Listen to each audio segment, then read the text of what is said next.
मनीष कश्यप बिहार में बहुत लोकप्रिय है।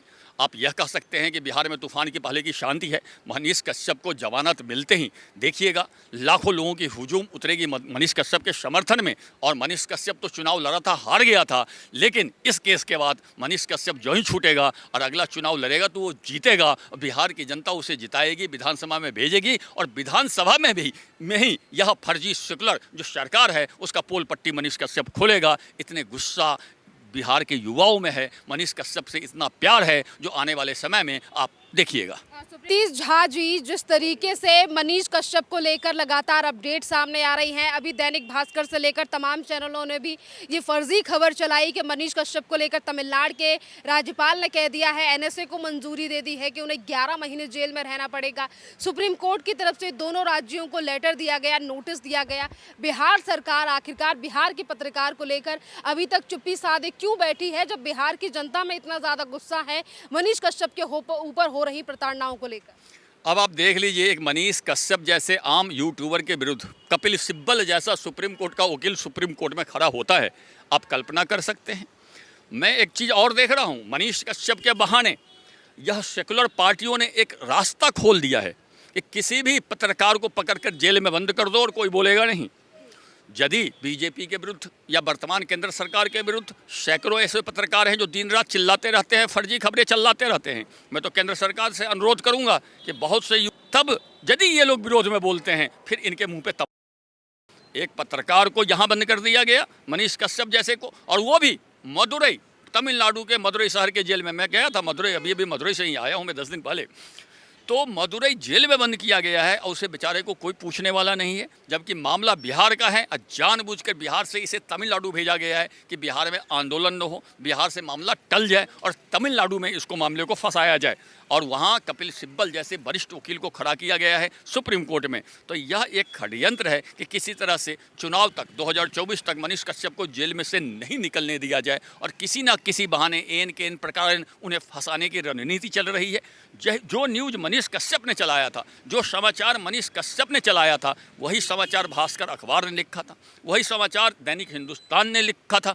तो मनीष कश्यप को पकड़ने से पहले दैनिक भास्कर के पत्रकार को पकड़ना चाहिए था, हिंदुस्तान के पत्रकार को पकड़ना चाहिए था, लेकिन उसको नहीं पकड़ा गया क्योंकि ये टारगेट करके पकड़ा गया था मनीष कश्यप को। चूँकि मनीष कश्यप राज्य सरकार के विरुद्ध या राज्य सरकार के कुव्यवस्थाओं के विरुद्ध अस्पताल में, स्कूल में जो अव्यवस्था थी उसके विरुद्ध आवाज़ उठाते थे, यह राज्य सरकार को बर्दाश्त नहीं हुआ और किसी न किसी बहाने मनीष कश्यप को ठिकाना लगाया गया है। इसी के साथ अगर बात करें कि एक तरफ मनीष कश्यप के मामले को लेकर बिहार सरकार चुप्पी साधे बैठी है, वहीं दूसरी तरफ बिहार सरकार की तरफ से जो वकील सुप्रीम कोर्ट में दलील दे रहे हैं वो तो ये तक उन्होंने तो ये तक कह दिया अपनी दलीलों में कि मनीष कश्यप जो है वो हैबिचुअल ऑफेंडर है और उसे जेल से बाहर नहीं आने देना चाहिए।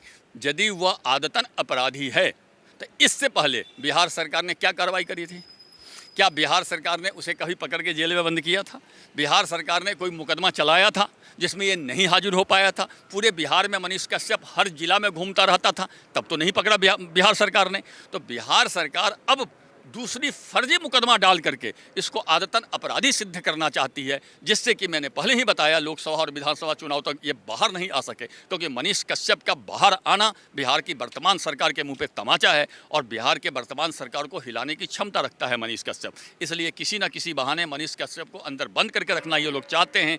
लेकिन मनीष कश्यप के पक्ष में भी वकील अब सुप्रीम कोर्ट में खड़ा हो गया है और कपिल सिब्बल के हर तर्क को काटने के लिए वो तैयार हैं। मुझे उम्मीद है कि इसी महीने मनीष कश्यप की जरूर जमानत हो जाएगी और कपिल सिब्बल की जितनी कुतर्क है सुप्रीम कोर्ट में वो सारी धाराशाही हो जाएगी। आपने कपिल सिब्बल का जिक्र किया है, कपिल सिब्बल तो ये तक कह रहे हैं कि मनीष कश्यप चुनाव लड़ चुके हैं, वो कोई पत्रकार नहीं है। मनीष कश्यप निर्दलीय चुनाव लड़ा है और यदि मनीष कश्यप निर्दलीय चुनाव लड़ने के बाद पत्रकार नहीं है तो मैं बहुत ऐसे लोगों को दिल्ली में जानता हूं कि टीवी चैनल में काम करते थे और काम करते करते जाकर के चुनाव लड़ लिए।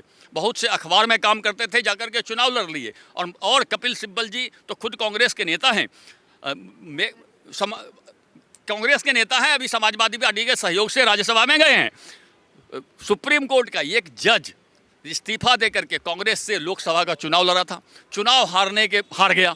हारने के 3 महीने के बाद फिर उसे सुप्रीम कोर्ट का जज बना दिया गया था। तो कांग्रेस में तो ये घटना भी हो चुकी है, इसलिए कपिल सिब्बल के मुंह से ये बातें शोभा नहीं देती है। और कपिल सिब्बल जिस प्रवृत्ति के आदमी हैं, आपने खुद बोला कि वो कांग्रेस पार्टी के नेता थे, समाजवादी पार्टी के सहयोग से राज्यसभा का सदस्य बने हैं, कांग्रेस से उनका अभी तो कोई संबंध ही तकनीकी रूप से नहीं है। तो इस तरह के आदमी जो किसी भी पार्टी में कभी जा सकता है, उनके बात का क्या हम महत्व दे। इसलिए मनीष कश्यप एक निर्दलीय विधानसभा का चुनाव लड़ा था, शौकिया, इससे उसका कुछ साबित नहीं होता है। वो किसी पार्टी से चुनाव नहीं लड़ा था। सतीश झा अभी बिहार से आते हैं सर, तो बिहार की जनता में कितना ज़्यादा रोष है मनीष कश्यप की गिरफ्तारी को लेकर, क्योंकि सवाल ये भी उठता है कि 19 मार्च को खुद ही मनीष कश्यप ने बिहार की पुलिस को आत्मसमर्पण किया था, तो फिर उसके बाद इस तरीके से तमाम चीज़ें यानी कि जो प्रताड़ना दी गई हैं वो क्यों ज़रूरी थी? मनीष कश्यप बिहार में बहुत लोकप्रिय है।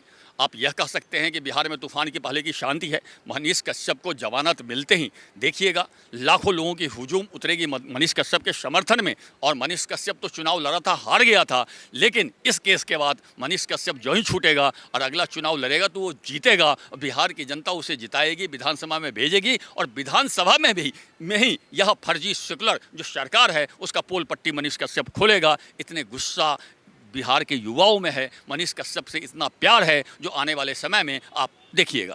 सुप्रीम कोर्ट की तरफ से अभी एनएसए को लेकर टिप्पणी की गई थी और कोर्ट ने कहा था कि राहत के लिए मनीष कश्यप और जो जितनी भी एफआईआर हैं उन्हें कोलैब करने के लिए हाई कोर्ट का रुख कर सकते हैं। सर, अगर इस पूरे प्रकरण के बाद आगे चलकर मनीष कश्यप को रिहाई मिलती भी है, जमानत मिलती भी है, तो 2025 में होने वाले विधानसभा चुनाव पर तेजस्वी यादव से लेकर नीतीश कुमार की सीट पर कितना ज़्यादा असर पड़ेगा? क्योंकि मनीष कश्यप ने ही चेतावनी दी थी तेजस्वी यादव के लिए कि वो मुख्यमंत्री नहीं बन पाएंगे। देखिए, सुप्रीम कोर्ट में यह नियम है, ये भारत का नियम है कि यदि किसी आदमी के विरुद्ध 10 जगह मुकदमा चल रहा है तो उस सारे मुकदमे को एक ही चीज़ का, तो सारे मुकदमे को क्लब कर दिया जाए, एक जगह कर दिया जाए। और सुप्रीम कोर्ट ने पता नहीं क्यों इसमें नहीं दिया है, मुझे आश्चर्य है। लेकिन आज न कल जमानत मिलेगी मनीष कश्यप को, और तेजस्वी यादव के विरुद्ध ही मनीष कश्यप खड़े होंगे। एक तरफ तेजस्वी यादव होंगे, दूसरी तरफ मनीष कश्यप होगा। बिहार की जनता फैसला कर देगी कि बिहार की जनता तेजस्वी यादव के साथ है या मनीष कश्यप के साथ है। मुझे लगता है बिहार की जनता मनीष कश्यप के साथ है। पत्रकारिता को लेकर, मीडिया को लेकर चौथा स्तंभ कहने वाले लोग, और किसी भी राज्य में अगर पत्रकार के साथ अनहोनी हो जाती है या सरकार की तरफ से कुछ टिप्पणी भी कर दी जाती है तो कहा जाता है पत्रकारिता का गला घोटा जा रहा है, लोकतंत्र की हत्या हो गई है। आज वो लोग भी बयान नहीं दे रहे हैं मनीष कश्यप को लेकर। मनीष कश्यप को लेकर के बयान नहीं दे रहे हैं।